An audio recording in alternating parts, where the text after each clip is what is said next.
Les salles de cinéma ont rouvert! Et aujourd'hui, on va parler d'un film Netflix. Un film Netflix d'action.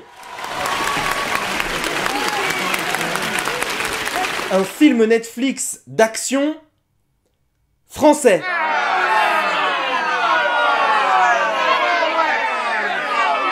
Bonjour tout le monde, j'espère que vous allez bien. On se retrouve aujourd'hui pour parler du film Balles perdues, un film Netflix d'action français, comme je l'ai dit dans l'intro, tenu par Alban Lenoir, Ramzy Bedia, Nicolas Duvauchel. Du coup, moi, rien qu'avec le casting, j'avais envie de voir le film. L'histoire, c'est celle d'un personnage interprété par Alban Lenoir, qui est un peu un mécano du futur, qui arrive à modifier les bagnoles un peu comme il peut, qui est en prison et qui va se retrouver à travailler pour la police pour réparer leur bagnole. C'est un petit peu un allègement de peine entre guillemets, sauf que les choses vont mal tourner, il va être accusé d'un meurtre à tort et va devoir à la fois remettre la main sur une voiture dont on pensait qu'elle était détruite.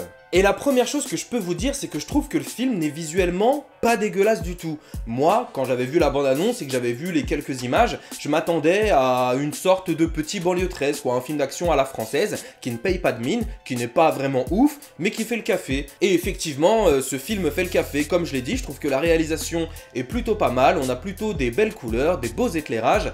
Le seul problème, non, c'est pas le seul problème du film, mais ce qui me pose un souci, c'est que je trouve que les acteurs sont vraiment en dessous. Que les acteurs ne se donnent pas vraiment, les acteurs ne se donnent pas beaucoup. Et à part Alban Lenoir et Nicolas Duvauchel qui eux sont vraiment nickel, autrement, c'est pas la fête du slip quoi.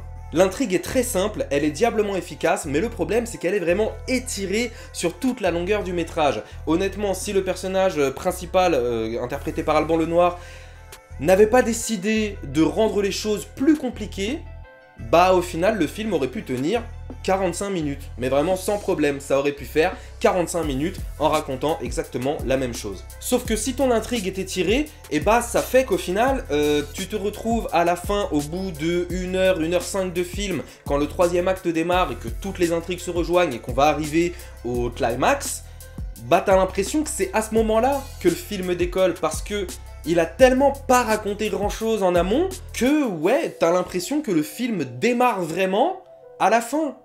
Et c'est dommage. Et Balles perdues a été un petit peu vendu comme un film de bagnole français. Alors c'est pas du tout le cas, c'était limite de la publicité mensongère parce que c'est ni un film de bagnole, ni un film de baston, c'est un film dans lequel les deux vont cohabiter. Et en fait, dans Balles perdues, il y a que 2 scènes d'action. Une scène de baston, assez spectaculaire, en tout cas ils ont tenté de la rendre spectaculaire, et une scène de bagnole qui arrive à la fin, qui est plutôt pas mal aussi, on est loin de Taxi 5, là franchement c'est pas mal du tout. Pour ce qui concerne la scène de baston, j'ai trouvé qu'elle était plutôt bien chorégraphiée, plutôt bien filmée, elle est pas en plan séquence mais elle aurait pu l'être, les acteurs se donnent à fond, sauf que il y a un problème, c'est qu'ils portent pas les coups. Et qu'au final, tu les vois que c'est des coups très légers qui sont en train de se donner et que tu ressens pas l'impact et tu ressens pas la violence et tu ressens pas la douleur quand les personnages se prennent des patates parce que les patates, tu vois vraiment que c'est des patates de cinéma. Par contre, en ce qui concerne la scène de bagnole à la fin, là j'ai rien à dire, je l'ai trouvé plutôt pas mal, c'est pas non plus hyper spectaculaire, on n'est pas devant Baby Driver, mais ouais, c'est pas mal du tout, ça fait le café. Après voilà, on n'est pas devant un film qui brille par son écriture.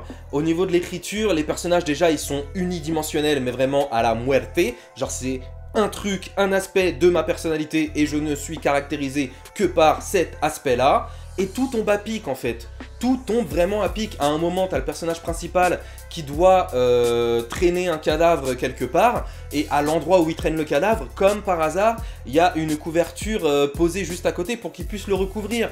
Ou pareil, à un moment, les méchants laissent une preuve vraiment flagrante de leur culpabilité à un endroit, preuve qu'ils avaient sous le nez et qu'ils n'ont pas pensé à récupérer.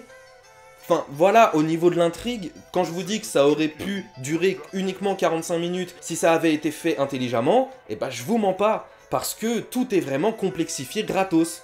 Même au début du troisième acte, je ne spoile pas, mais au début du troisième acte, le personnage principal peut finir le film. Il peut finir le film au bout de 1 heure, mais il décide de se complexifier lui-même la tâche pour que le film dure 1h30. Et c'est dommage.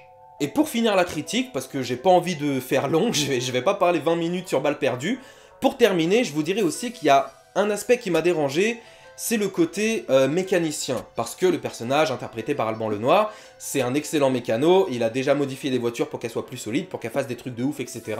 Et il a travaillé pour la police, du coup il connaît les voitures de la police. Et à la toute fin, il se fait courser par les voitures de la police. Et à aucun moment, il n'utilise son savoir, ses connaissances, stratégiquement. À aucun moment il se dit mais ces bagnoles là je les connais, j'ai bossé dessus et je sais qu'elles ont ça comme point faible, je vais l'exploiter. Rien du tout. C'est un peu dommage quand même, il a bossé sur des voitures pendant tout le premier acte, il les connaît les bagnoles. Et c'est un as de la mécanique. Utilise ça, non? Donc voilà, c'est tout pour moi. Balles perdues est un film d'action français que je vous recommande malgré tout. C'est vraiment pas ouf. Les personnages, ils sont pas folichons, ils sont pas du tout creusés. Il n'y a pas beaucoup d'action au final dans ce film. Mais ça passe, c'est plutôt bien réalisé. Il y a du suspense, il y a une histoire qui est plutôt sympatoche. Honnêtement, je vous le recommande. Ça dure 1h30. C'est pas un film que je reverrai dans ma vie, mais ouais, c'était pas mal. Je l'ai vu avec un pote en soirée et ça passait. Voilà, donc je vous remercie d'avoir regardé cette vidéo. Je vous invite à liker, à commenter, à vous abonner et à partager. Prenez soin de vous. À très bientôt. Salut!